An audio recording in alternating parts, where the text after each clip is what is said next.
study animals. They observe animals both in their natural habitats and in the laboratory in order to learn as much as possible about animal life.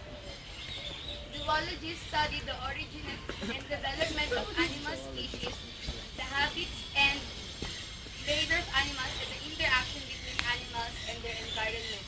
Zoologists are sometimes known as animal scientists or animal biologists. Their field is zoology or animal biology. Like botany and microbiology, zoology is a major division of biology.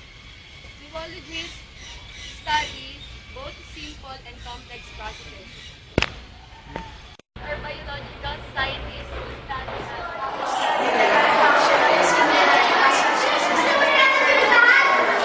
specialize in one area of animal life.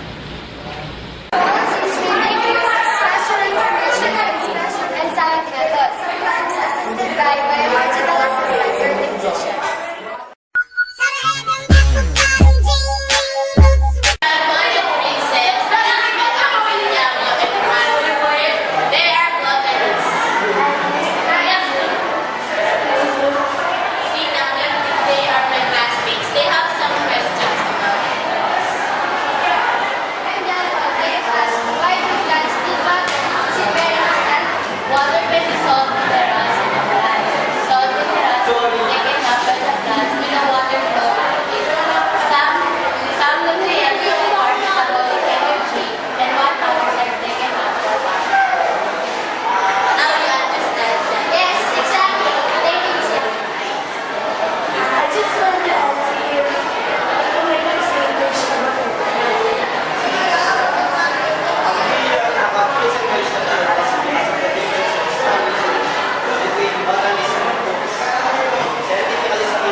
Can you help me with my assignment? Our lesson is about evolution and we need to draw some neurons and get some information about its evolutionary history of life. Okay, I help you with that. But wait, can you think of a way on how you would explain the long legs of this hero? No, Kuya, I have no idea. I have some.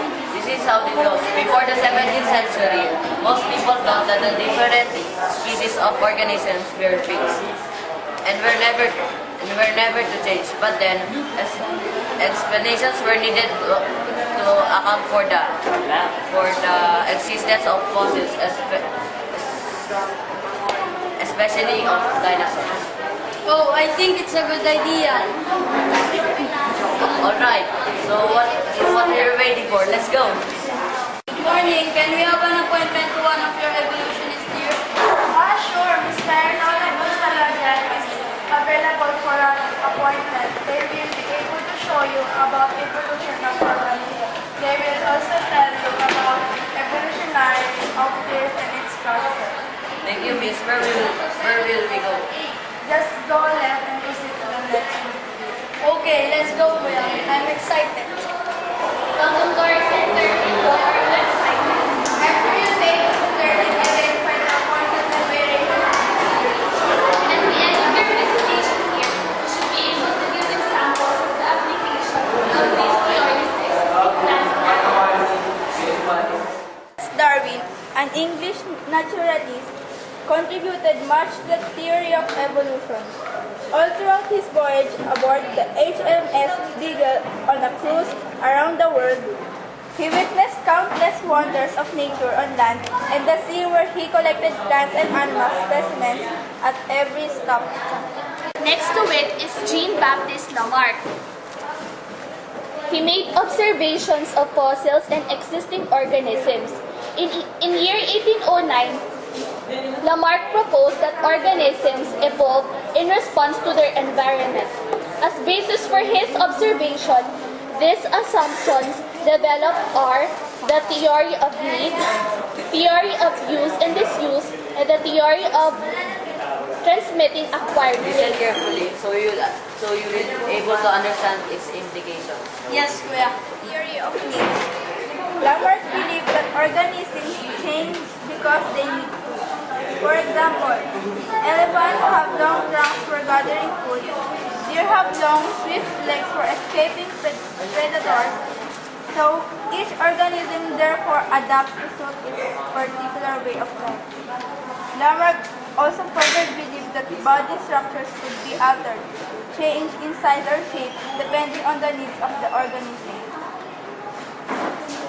Next is the theory of use and disuse. Wait, what is the theory all about?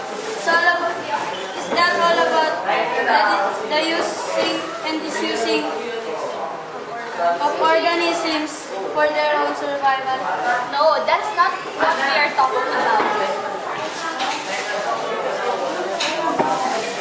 In this theory, Lamarck further explained that organisms develop specialized characteristics by the use or disuse of organs.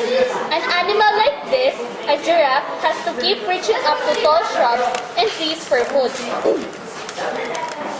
Each generation of giraffes has had a slightly longer neck. After hundreds of years ago, the short-necked giraffes became the present. They long-necked giraffes. Theory of acquired traits. He explained that an animal develops these adaptations as acquired traits, and these traits are passed on from parents to offspring.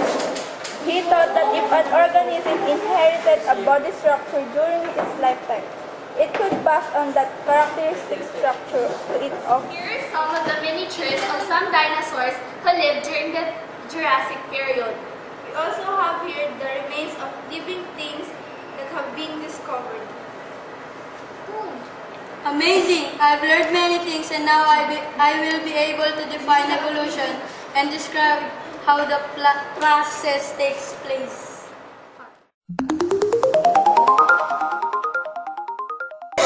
Good morning to all of you. We will report about heart disease. We all know heart disease is the number one leading cause of many people. As of 2007, 25.4% are cause of death in the England, United States, and Wales. There are some pathologies that we interview about heart diseases. This is William Bola for the causes of heart diseases. Good morning all of you. I am Dr. William Henry Bola, a pathologist. Okay, I will discuss about the causes of CHD or coronary heart disease. Okay, what is CHD? Okay, CHD is the failure of the coronary arteries to supply adequate circulation to our cardiac muscles and into the surrounding tissues. Okay, we have two causes of CHD. We have the smoking and hypertension.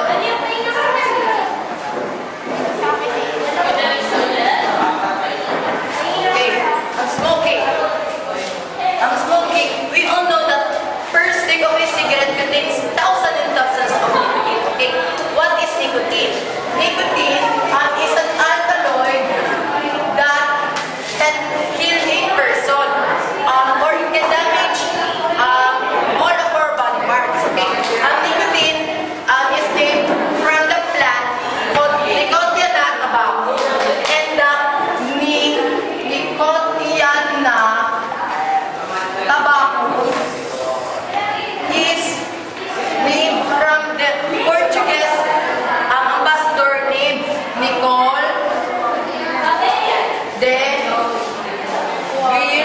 Vilhemem. Okay, he is a Portuguese ambassador. Okay, next is the hypertension. Okay, hypertension is caused by many deposits of cholesterol in our body. Okay, I have the three foods here that contains it.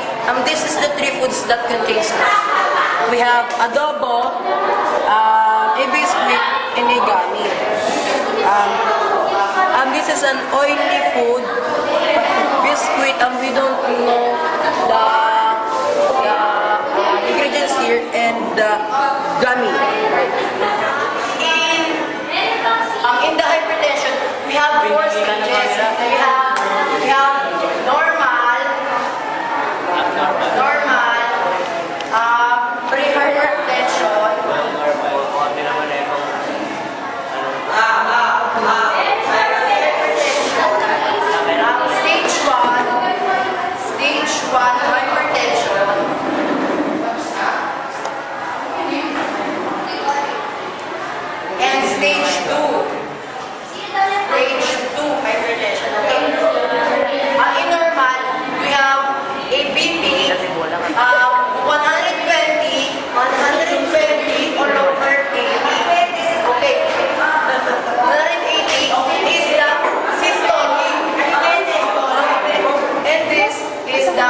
disease include the following. No one person usually has all of these symptoms: chest pain, shortness of breath, jaw pain, back pain, or arm pain, palpitations, dizziness, weakness, and irregular heart. Mr. Rafael. Now, we will interview Joanna Arugay and Louis De Castro for the diagnosis of coronary heart disease. Today, we will discuss about the diagnosis of the CHD or the coronary heart disease.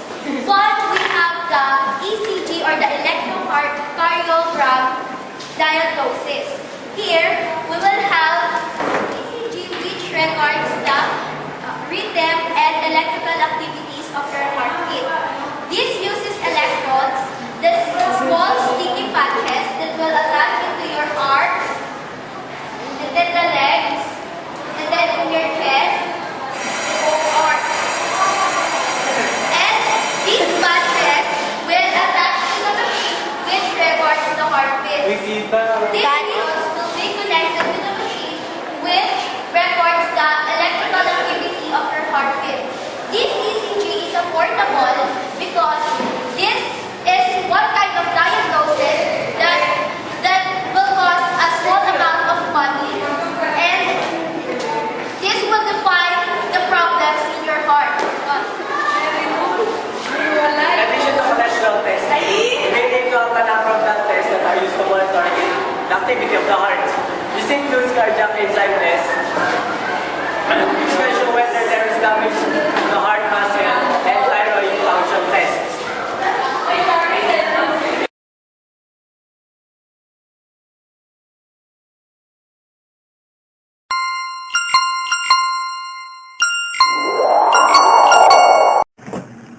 The lung cancer is one of the most deadly and common disease in the world. Let's see how does this lung cancer develop and how can it affect our health as well as how can we prevent this lung cancer. On lung cancer. Okay, who wants to be impaired? Me, I want. Okay, put down your hand. No be impaired. I'm hoping that everyone could finish their homework. Class dismissed.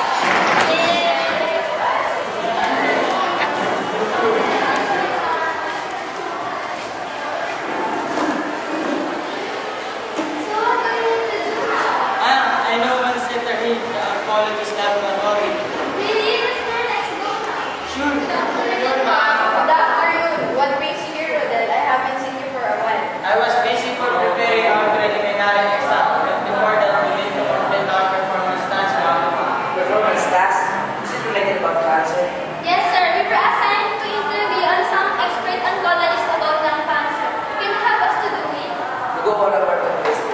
Thanks, sir. Let's meet again, students. Sure, ma'am. Bye. Where's Kyle now? We're going to be late. I'm sorry, Rodel. I just prepared myself for the interview. It's okay, Kyle. We have 5 minutes left. Come on.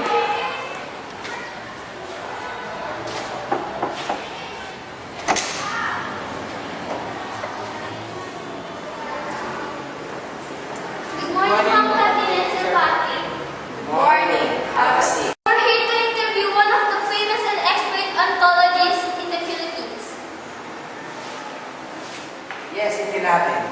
The cell of your body divides to make more cells, so that the organs and cells can grow and repair themselves. The nucleus controls this division. In your condition, your cells are growing in an uncontrolled way that causes to grow a tumor. Tumor, what I know, there are cancerous tumor. Am I right, ma'am?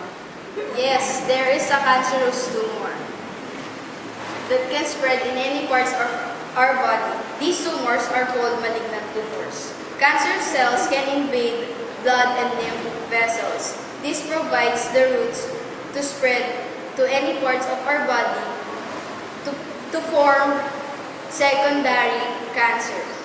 Ah, so that's how cancer develops. Can I ask you, sir, how to prevent it? Just stop smoking or quit smoking if you do. Also avoid breathing other people's smoke. Avoid exposure from cancer chemicals that work. Also maintain healthy weight. Because being overweight can cause your body to stimulate your hormones to higher levels that can stimulate cancer growth. Eat a lot of fruits and vegetables. Exercise regularly. It's easy to prevent this lung cancer. Good job. It's easy to prevent this lung cancer, but I still wonder how can there be a lot of Filipinos suffering this lung cancer? It's just because they found that cigarette smoking can relieve themselves from their stress. That's right. You guys have a broad knowledge about cancer. Thanks, ma'am. I don't know.